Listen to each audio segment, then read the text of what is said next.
basket. The moon is just on top of a large radio tower.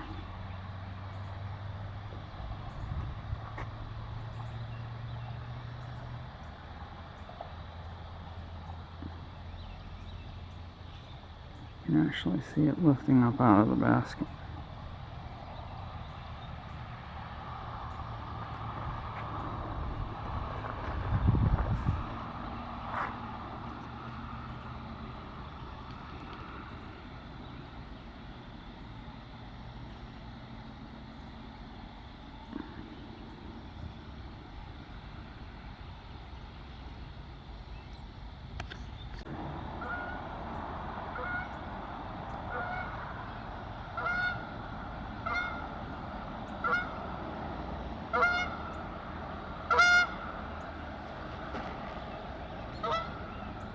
You can actually hear the wing beats of those geese.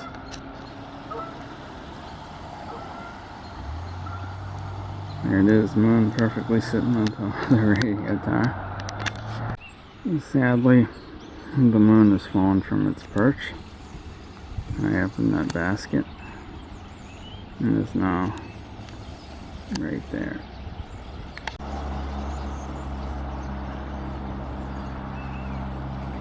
There's the moon.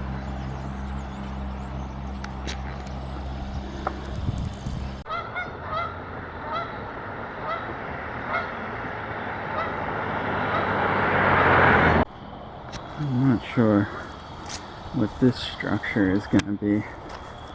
Seems like they've been building it for 10 years. They put up a few pieces of rebar or something every year, and then this year they started building it really fast.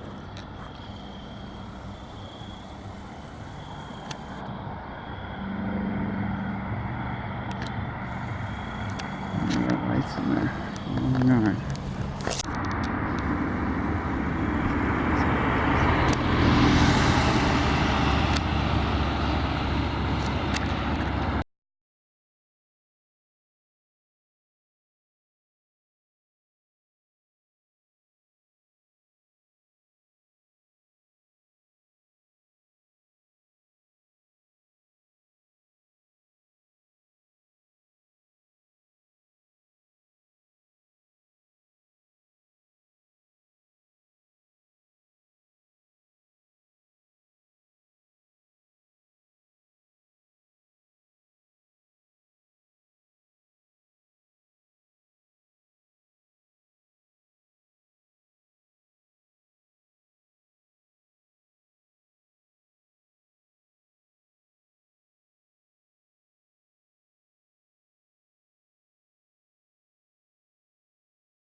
lots of changes, and HMI allowed me to accept that I didn't need to go back to Harvard Westlake and fit into the community that I was simply placed in. And that was the first time that I gained the confidence, because I was in such a place of just like, what they valued was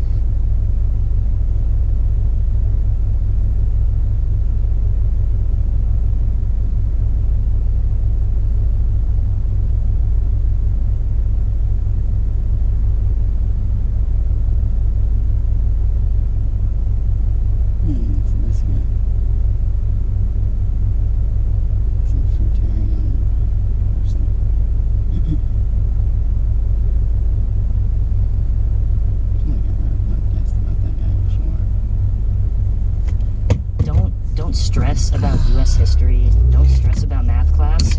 Work hard, go into the mountains, find your connection with nature, read some John Muir, and you'll probably be happier. Right, it's that idea of if you can connect with yourself, your higher self, and figure out what it is that is deep within you that you want to express more fully, then that's going to set you on a path towards exploration and expressing that in your life. That's ultimately going to make you a more fulfilled, happy person. And no matter how great the teachers at Harvard Westlake are, I mean, HMI was a life-saving tool.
Back at literally like my favorite tree in the whole world.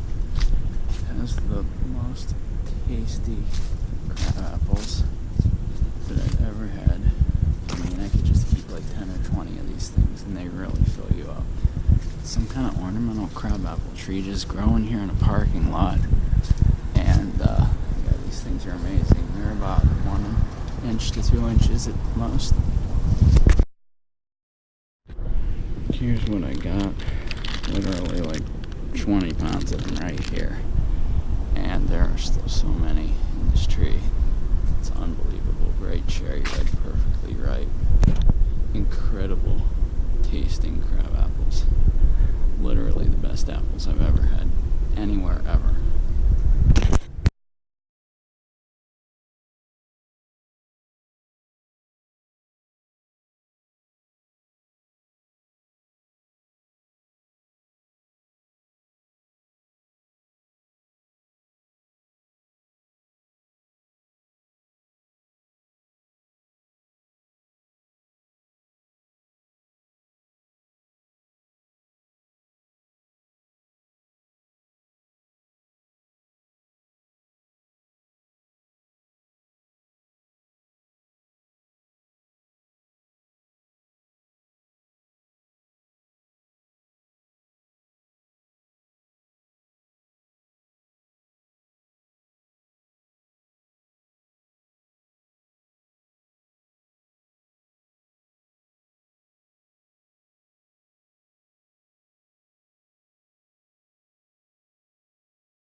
it for different reasons. You know, the way that PETA messages people appeals to a certain set of people, person, but not others. and other people are very turned off by that. And your story. And some Well, people just want to lose 5 pounds, and if they think that eating plant-based is the best way to get there, then that's all they want to know about. Whatever, and that's all good. I think your point ultimately is that there are so many points of intersection and so many points of entry that there's something for everybody, no matter where you're coming from.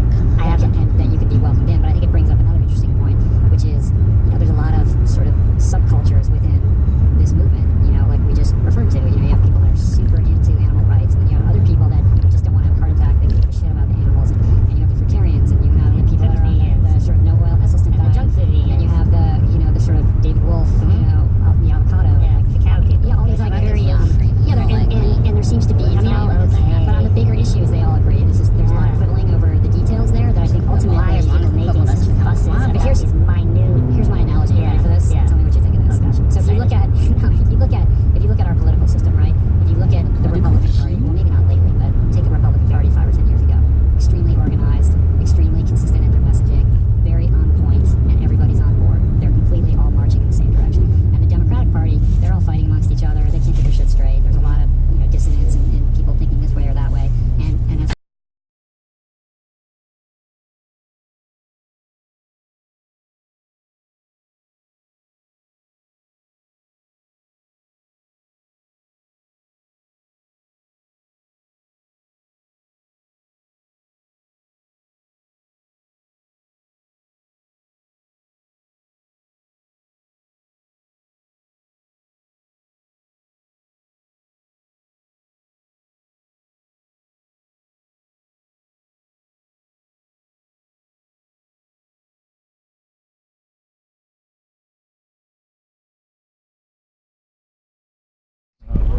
And last year at the National Fit Games, they took like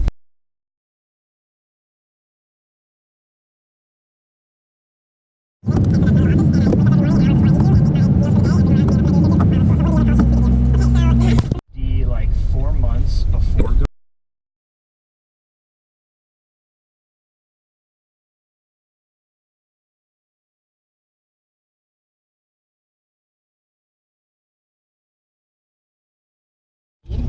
Of why adopting a healthy, whole food, plant-based diet is ultimately the best personal impact you can have to benefit your country, world, yourself, and beyond. So, man, well, I look forward to checking that out. it's gonna be rad. You're close to being done with that? You're working on it now? Writing-wise, it's almost fully written. Oh, I've been wow, working cool. on it for over a year, so now it's going into the editing with my beloved family, who's very nice. They're going to be my initial editors. My little brother Lucas is an amazing poet and writer, so it's going to go into that, and then I'm going to start taking it to the official sort of bureaucratic steps of getting a book published. All right, man. Well, good luck with that. It's going to have to come back and tell us all about it. Definitely. All right, thanks for talking to me. It was lovely. Peace. Plants.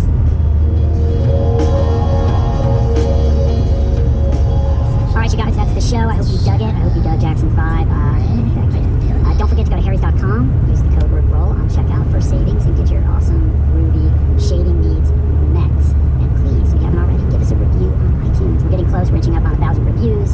And posting reviews on iTunes really helps us out with the whole iTunes algorithm ranking, all that kind of stuff. I'm not telling you what to say in your review. Just take a minute and give us flyers on the iTunes page for the show and let everyone know what you think about what we're doing here. If you're in Los Angeles, don't forget to check out Joy Cafe, J-O-I. It's 100% awesome, 100% organic, 100% plant-based. It is our new restaurant that we partnered in. We're really excited about it. Also, if you want to sit down and say hi to me, I can generally be found there around lunchtime. Not every day, but quite often. So please stop in, introduce yourself, ask questions, enjoy a delicious meal, and healthy and happy. Want to stay current with all things plant-powered? Subscribe to my newsletter at richroll.com. It's free. I won't spam you. Just a couple emails here and there, podcast updates, emails about discounts, giveaways, contests, like on some of our merch and products. If you're feeling stuck in life, check out my Art of Living with Purpose course at mindbodygreen.com. If you want more plants in your life, check out my Ultimate Guide to Plant-Based Nutrition course, also at mindbodygreen.com. Both are multiple-hour online video courses with tons of downloadable tools and interactive online community. I'm really proud of these courses. They're great, and you can learn more about them by just going to the homepage at mindbodygreen.com. Scroll to the bottom and you'll see all kinds of stuff about it. If you listen to this show on a Macintosh, Apple device, like an iPhone or an iPad, get our app, the Rich Roll app. It's in iTunes App Store, and it's the only way to access the entire catalog of this podcast. As you know, on iTunes, they only post the most recent 50 episodes, but if you want to listen to all of them all the way back to number one, all 106 episodes, the only way to do that is through the app. So check that out and give us a review on that too. Of course, go to richroll.com for all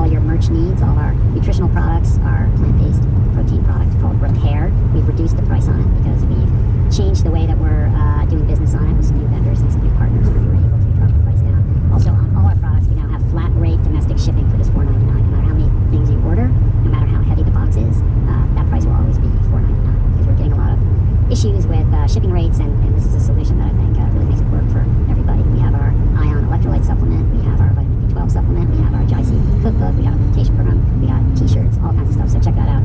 Support the show, tell a friend. That's all we ask. Museums on Banrad. If you feel like it, we love it. Keep sharing the pictures of you enjoying the show on Instagram. As you know, I love that. And follow me on social media. I'm at Rich Roll on Twitter. Same thing on Instagram. And I've been posting fun videos on Snapchat. But my username there is a little bit different. It's I am Rich Roll. I-A-M Rich Roll. R-I-C-H-R-O-L-L. And you can kind of follow me along. I post little videos, training stuff, and just fun family stuff. And you're just happy. Now let's compare this to who you are now, what you're doing now. I want you to do and doing for what's missing, what you love then to brush this off. And I want you to identify one thing, one activity, one hope, one aspiration, and make a decision to begin to find a way to express that in your current life. I'll catch you guys next week. Peace.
Falling water.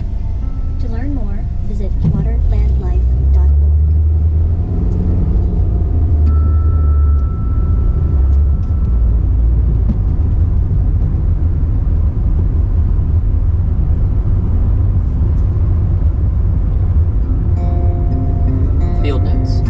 Denizens of hidden rock cities. Suddenly, there was a buzz hissing sound, projecting out of a large crevice in the cliff face immediately in front of us. Instinctively, my colleague and I froze in place and stepped back. It was the sound of one or more rattlesnakes, but something was wrong. The setting was not right. So after a pause, I continued toward the noise and climbed over a boulder blocking the entrance to a cave-like space. I peered into the void. Yep, we had been fooled. I could barely make out two fluffy, light gray forms, the size of big chickens. We had stumbled upon a nest of turkey vultures, and the chicks were trying to scare off potential danger by hissing. This was not the first vulture nest I had ever found, but it was the most convincing rattlesnake mimicry. I have been visiting cliffs and massive rock habitats, the hidden homes for a surprising array of species, for over 25 years. Ever since I began to study the green salamander, a threatened species in Pennsylvania, and an amphibian that is restricted to living in humid, narrow crevices in certain types of sandstone cliffs and massive boulders.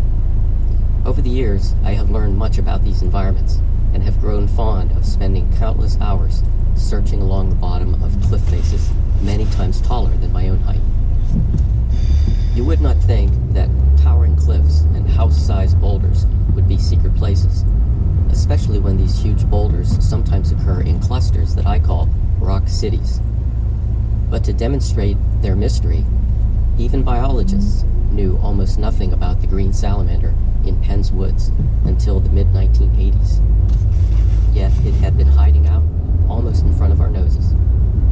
In addition to the green salamander, turkey vulture, and yes, timber rattlesnake, numerous plant and animal species utilize these habitats, including bobcat, northern copperhead, several interesting spiders, and the meek Allegheny wood rat, also a threatened species. Oh, I had a scary dream about them. Two ferns that are obliged to use these habitats are the mountain spleenwort, which has small lacy leaves and grows from crevices in rock faces, and the rare, minute, moss-like Appalachian gametophyte fern, a denizen of dimly lighted zones within crevices or under overhangs. Fascinating geologic anomalies, rock habitats are localized but also scattered across parts of our state. They exist due to erosional patterns over millions of years and can be formed of different rock types. The ones I have most carefully studied are on Chestnut Ridge in Fayette County. State Game Lands 51 near Dunbar is one place to experience them. McConnell's Mill State Park is another such setting. So go, explore for yourself. Just be aware of those hissing vulture chicks. The Western Pennsylvania Conservancy protects and restores exceptional places to provide our region with clean waters and healthy forests, wildlife, and natural areas. The Conservancy also creates green spaces and gardens in cities and towns throughout the region and preserves Frank Lloyd Wright's masterpiece, Falling Water. To learn more, visit waterlandlife.org.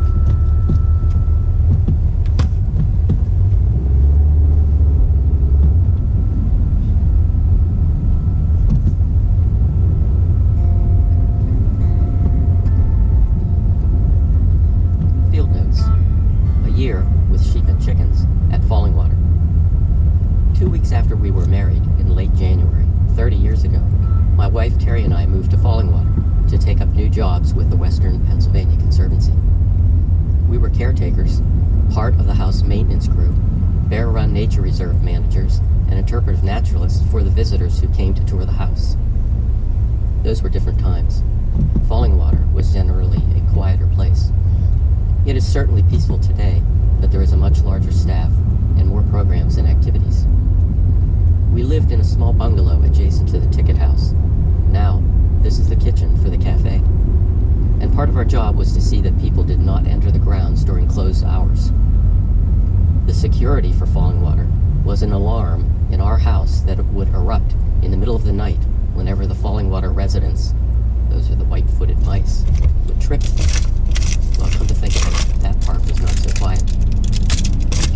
When I married Terry, she came with sheep and chickens, and somehow the Conservancy's administration was flexible enough to understand. The sheep lived in the barn, now remodeled for staff offices, and they pastured along Route 381. Our small flock of chickens occupied a corner of the small red maintenance barn near our bungalow. Every so often, they would venture away from the barn in their bug hunting forays, and visitors leaving the grounds would have to slow down or stop their cars until they scampered off. The visitors' pavilion was just new. Each weekend, I led several nature walks on a small path in the forest nearby. I have always enjoyed interpreting any given spot, and this one had a wealth of plants, animals, and ecology to share.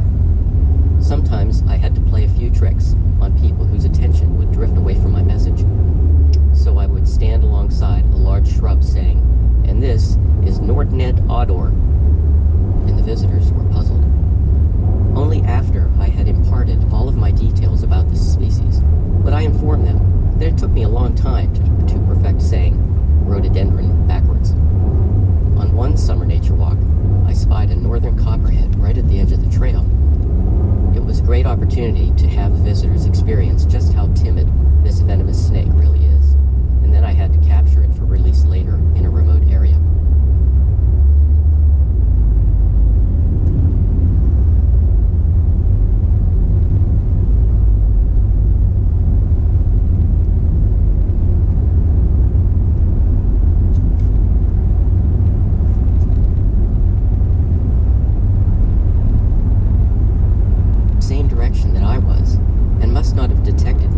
To the sound of Bear Run's rushing waters. I stalked it for a few minutes as it was weaving in and out of the thicket on the stream bank before disappearing. Bitter and sweet for me was the offer of a new position as conservation biologist with the emerging Pennsylvania Natural Heritage Program in the Pittsburgh office. So we left Falling Water and the mountains after just 1 year.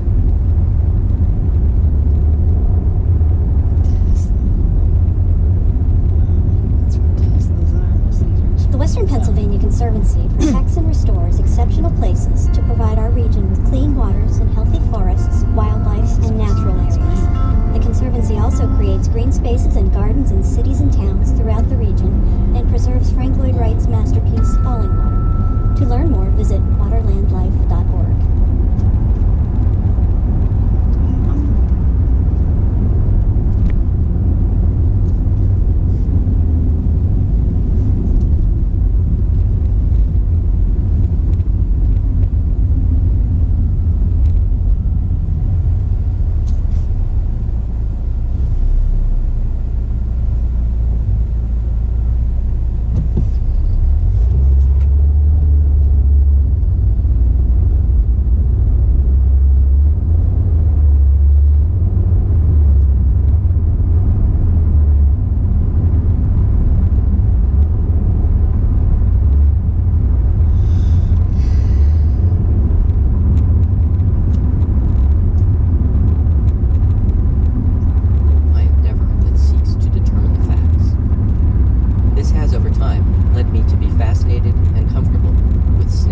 Over the years, I have been challenged in sharing an objective approach of relating to nature with others of all ages.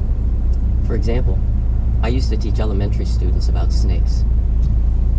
But to get them to listen to my initial message about how harmless snakes are, I would hide Sydney, a 5-foot black rat snake, inside my shirt until it was either the right moment to pull him out or he would appear out of my sleeve. I only wish that along the way others could learn to become comfortable with wildlife and the outdoors and did not carry some level of trepidation. I was reminded of all of this about 1 year ago. I was by myself at the end of a very hot July day, deep in the woods of Chestnut Ridge, on a gravel road inside state game lands. I had just rushed to complete a habitat study, even though it was over 90 degrees.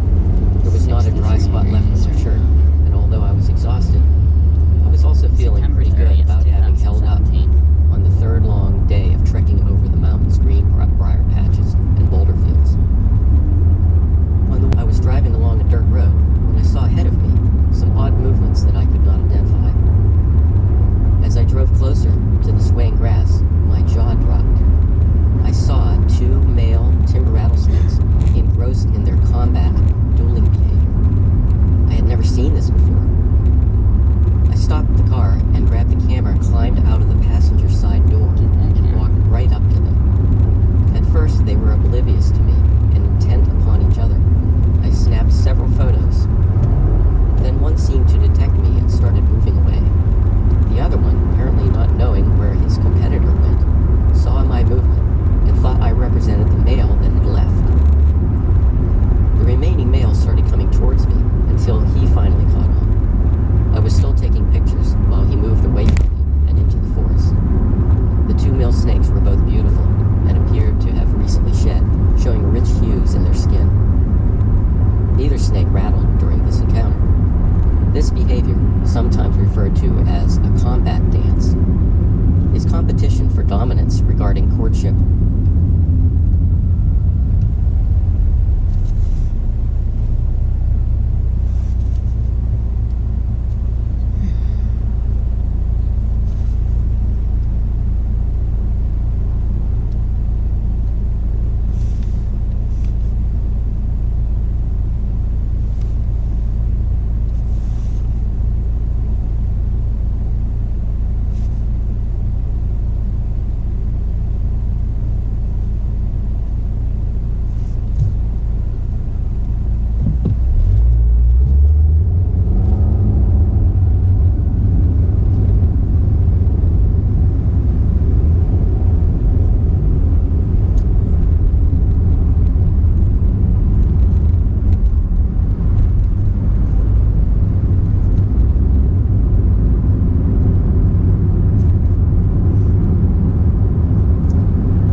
invited the audience to follow me outside. We stood in a field and watched as the balloons rose skyward and the spool spun around. Geologists say that the Wisconsin ice sheet 20,000 years ago was a mile thick in places. That's impressive, but how can we imagine that? I only had a quarter mile of line that represented the thickness of the ice mass. The balloons helped get the message across. Every landscape has its own signature characteristics, and when we discover them, like I did with Boulder, we develop a sense of place. Whenever I travel north from Pennsylvania's southwestern plateaus and cross into the glaciated section, I'm reminded of its unique characteristics. Below rolling hills, broad U-shaped valleys, abundance of sugar maples, and frequent wetlands. I'm in a different setting with its own character and personality. The Northwest region gives me a glaciated feeling, resulting from a time when this land was covered by ice. Beyond the gross landscape features, I can focus on specifics, like the granitic boulder. Formed somewhere in Canada and then picked up by the glacier, rounded off, polished smooth, and transported way south of its origin. Many stream beds in this region are great habitats for freshwater mussels and other aquatic life. They are composed of sand and pea-sized gravel of similar origin that makes it easy for mussels to burrow in. There is a lot of limestone in this glacial landscape soils. The stark beauty of the pink and white showy lady slipper, orchid, a wetland species, is found almost exclusively in these northwestern glaciated counties. As you travel around,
panning around, I now see how Mother Nature has treated the mill.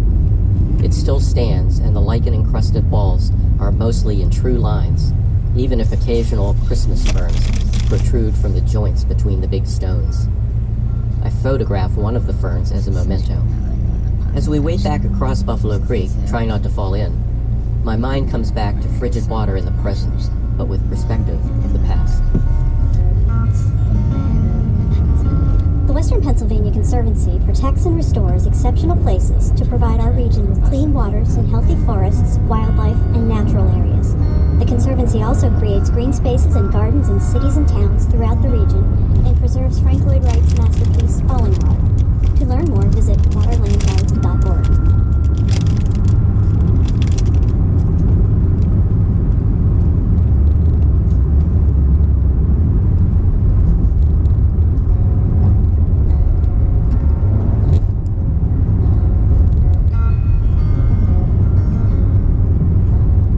Field notes. Flowers in the sky. The slope I'm on is steep and there's no room between the guardrail and the pitch downward to have both feet on the ground at once. Those occasionally driving by on this narrow country road are probably wondering what I'm doing in such a precarious situation. But golly, it's spring and I'm enthusiastic. Finally, I'm able to hold on to a tree and pull out my camera. Gazing down into the valley, I see an attractive modeling of muted browns and grays, punctuated by soft, vibrant clusters of pale but striking yellow flowers. These localized hazy yellow splotches are not on the ground, but adorning the forest canopy.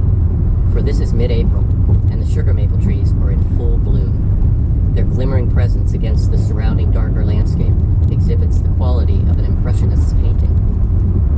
I take a deep, cool breath of spring air. I'm in the glory of the day, and in the display of the sugar maple, one of my favorite trees, if naturalists are permitted to have favorites. Not only have I made delectable syrup from its sap, and enjoyed its radiant oranges and yellows in autumn, but I also do revel in years when their bloom is impressive. Look, up and down the valley there are groves and scattered individual yellow trees, some mixing in with the only green, the hemlocks. Holding on to a trusted sapling, a black birch, I lean out over to the valley side, far enough to glimpse a side gully where a tributary stream creates cooler and moister conditions. At that location is a particularly dense stand of sugar maples, showing me that they favor this setting. I am reminded that being able to distinguish individual species of trees in the spring or autumn is a way to differentiate subhabitats in the larger forested landscape, which later on will be a more confusing mass of similar shades of summer's green. Because the sugar maple is fond of rich, neutral to basic soils, the yellow clusters also show where microhabitats are found that often support select associated species. For example, these are good spots to seek out a diversity of the ground-hugging ephemeral wildflowers that are often our fancy in spring. Trilliums, violets, phlox, and many more. In this west to east flowing valley of Little Buffalo Creek, the yellow is on the far north-facing side, not the drier, more acidic opposite slope where the oaks dominate. I know where there's an open-grown sugar maple with low limbs, and I set off to see if it is blooming so I can get a closer look at some of the flowers. By now, the sun is out full, and there is a slight breeze wafting. Indeed, it is a vigorously fertile tree this year. I find the flowers as intriguing up close as they were from a distance. The male flowers are the most obvious, and they are dangling on dainty thread-like strings. The little flowers at the ends all move to one side with a puff of wind. The soft color of the individual clusters is now rather stark when up against a backdrop of sky blue. I feel some angst in thinking that others are going about the day oblivious to this wildflower. I want to find someone, tap them on the shoulder and say, "Hey, do you see those gorgeous sugar maples over there?" So I will have to be satisfied that perhaps you will keep your eyes searching for this treasure in the sky. Those gorgeous sycamore trees. The Western Pennsylvania Conservancy protects and restores exceptional places to provide our region with clean waters and healthy forests, wildlife, and natural areas. The Conservancy also creates green spaces and gardens in cities and towns throughout the region and preserves Frank Lloyd Wright's masterpiece, Falling Water. To learn more, visit waterlandlife.org.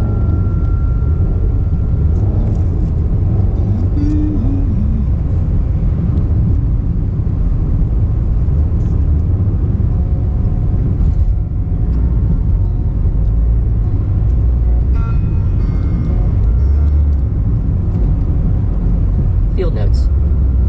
The days of payphones on compasses. I rest, leaning against the trunk of a large scarlet oak that is shedding acorns with each strong breeze. I tilt the GPS so I can more clearly see the locator icon and thus my progress across the slope. Seems to me that I should have arrived at the side hollow by now, but the icon on the digital map tells me that it is just a little further. Oh my, I chuckle to myself. This is a lot different than that time I almost spent the night in Wishart Swamp, Fulton County. For a naturalist, an odd, unexplored place on the map is a particularly enticing mystery. 30 years ago, I was rather excited to visit this swamp, and a meeting in Harrisburg gave me the opportunity. As I recall, it was mid-March, and I intended to take a quick detour for some small mammal trapping. I speculated that the rare northern water shrew could be living in Wishart. If so, there would be more reason to increase the swamp's protection. Sure, it's like a vole. That morning, I made safety arrangements with my wife, Terry, indicating that I would find a payphone and call in by 10 p.m. to say all was good and that I was back on the highway heading west. I would go to the State Forest parking lot, venture due north into Wishart, and then due south back to the car. My job that evening was to sink a number of large soup can-sized pitfall traps into the swamp, which the water stream might enter. I was comfortable with the 16-ounce plastic frozen juice containers in my carry bag, but other steel cans gave me pause. I told myself, hey, keep those steel ones away from the compass, or you'll get a bad reading. We used magnetic, handheld, liquid-filled Silva compasses back then. I think Daniel Boone used something similar. I headed north from the parking lot into the swamp as dusk was settling in, with a freezing rain falling. All was going well, except that jumping between the swamp hummocks was challenging, especially while holding my gear and struggling to grasp the next rhododendron. I was trying not to get too mired down while looking for good sites for the cans. I deployed a few more traps using my headlamp, and now, in the dark, I endeavored to keep track of my northward route deeper into the swamp. At some point, the freezing rain was changing to snow and I shivered. I was all caught up in the process of hummock hopping and setting a few more traps when I looked down at my compass to remind me which way was out. A sick feeling set in as I realized where I'd been holding the remaining cans. Abruptly, I swung the bag behind me and the compass arrow readily shifted more than 90 degrees. Oh my, I said. Admitting my mistake, I convinced myself that now I had to rely strictly on my compass, even if my sense of direction was otherwise. To the point, I did not spend the night in Wizard Swamp. Although significantly delayed, I got back to the car and rushed 20 minutes late to the payphone, tired, muddy, cold, and wet. Today, as I start off again with the GPS towards the side hollow, I am thinking how naturalists have it a lot easier these days.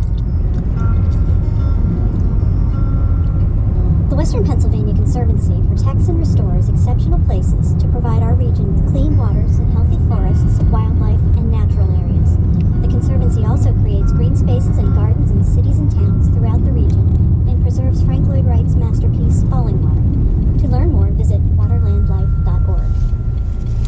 Reminds me of the time I almost spent the night on Laurel Mountain.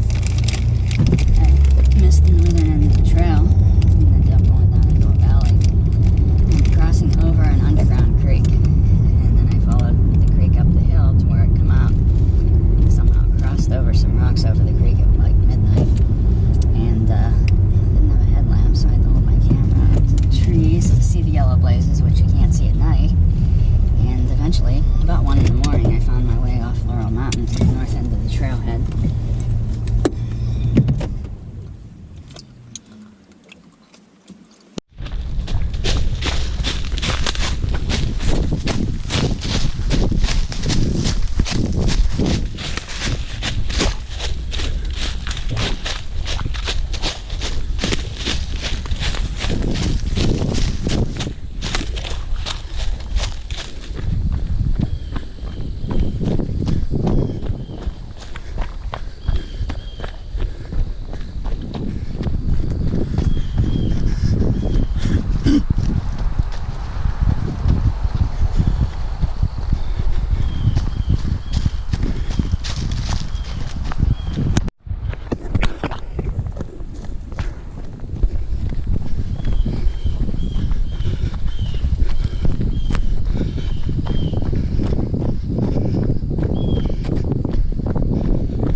snowflakes of the approaching winter are drifting down from wonderfully shaped, undulating gray clouds. I'm standing at the tall window in my sunroom looking out at my front yard. I am not looking out on lawn because I have no conventional mowed lawn anywhere around my abode. I am still because a dark-eyed junco and 2 song sparrows are feeding on weed seeds just a short distance from my feet. These seeds are not from a bird feeder and not from what I would call weeds, but are from the brown, shriveled asters and lamb's quarters that I allowed to grow next to my house. I am reminded of a similar moment several years ago when my daughter was standing with me and said, "Oh, now I see why you let those plants grow there." At this moment, I am also taken back to the time that I was almost run out of the town of Springdale, Pennsylvania. Not to be melodramatic, but at the time I experienced what it is like to bring new ideas to a community. You see, Springdale is the birthplace of Rachel Carson. Due to the progress of generations, when I mention Rachel, I find that I should stop and make sure that she is known to younger acquaintances. So, she is the internationally known visionary biologist who wrote the book Silent Spring about pesticide contamination, as well as other wonderful books about nature. She is one of my heroes, who, among other accomplishments, was able to coalesce the emerging environmental community through her writings and pleas regarding a sense of wonder for nature and about following the lead of science regarding environmental issues. When I graduated from college and started working for the Audubon Society as a naturalist at Beechwood Farms Nature Reserve near Pittsburgh, arrangements were made for me to live at the Rachel Carson homestead in Springdale in exchange for services in my time off. Mostly, I taught at the local schools and at the homestead, but I also decided to take on another project, a natural landscape. In my mind, a natural landscape meant no close-crop grass, no fertilizers or chemicals, and to largely just let it go wild for wildlife. But I also did some gardening. With the help of Terry, my girlfriend and future wife, I went to a major road construction project, Route 28, in 1978, and removed wildflowers from the doomed forest to plant on the homestead grounds, which were becoming lush. I established some islands of lacy ferns, a patch of 8-foot-high Jerusalem artichokes, and a walking path. I made a list of birds visiting the 1.5 acres. All was going well from my perspective, but my neighbors did not see it that way. Hey, I was young and admittedly naive. I was served with the borough's 6-inch weed rule notice, which indicated that I had to mow. I set up a neighborhood meeting so opinions could be shared and so that I could make my case. More fertilizer is spread on lawns in the U.S. than for all agriculture in India. Ultimately, I both lost and won. I was unable to have my total way with nurturing the habitat at Rachel's homestead, but I made some progress in gaining appreciation for the values portrayed. Yes, a lot of the work over the years has been through patient education. Today you can visit the homestead and still see some of our past efforts, including the wooden fence we installed to exhibit the notion of deliberate management. I think that the community has grown to appreciate Rachel, wildlife, and the environment. If you do visit, you might very well still spy a few juncos appreciating a meal of weed seeds on the fringes of the homestead grounds.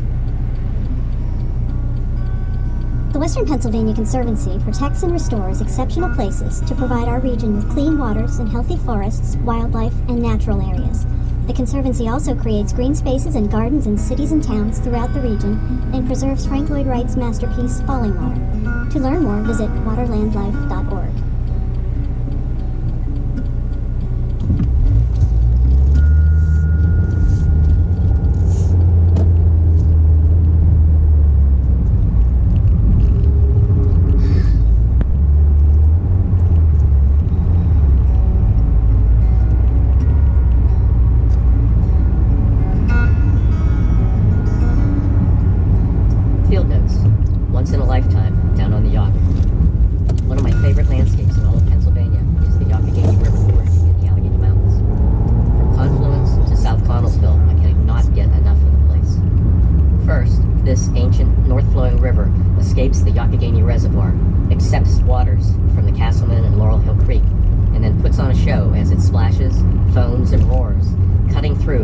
Just as ancient Laurel Hill and Chestnut Ridge, before becoming placid out on the lower plateau west of the mountains.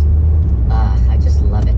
Hiked or floated, and if you ever do so later on in June, when the perfume of the smooth azalea, rhododendron arborescens, is densely wafting along the rocky shoreline, you'll probably join me in my infatuation. The Yauk Valley is also where I have had a number of once-in-a-lifetime experiences, the kind that are distinctly lodged in a naturalist's memory. Such was a bright day, sunny day, in September 1984, during the early years of my fieldwork to study the distribution of the threatened green salamander in Pennsylvania. Quite a bit of that work was accomplished on weekends, which also allowed for some family outings. My wife Terry and our toddler son Graham and I arrived mid-morning at the eastern end of the gorge to explore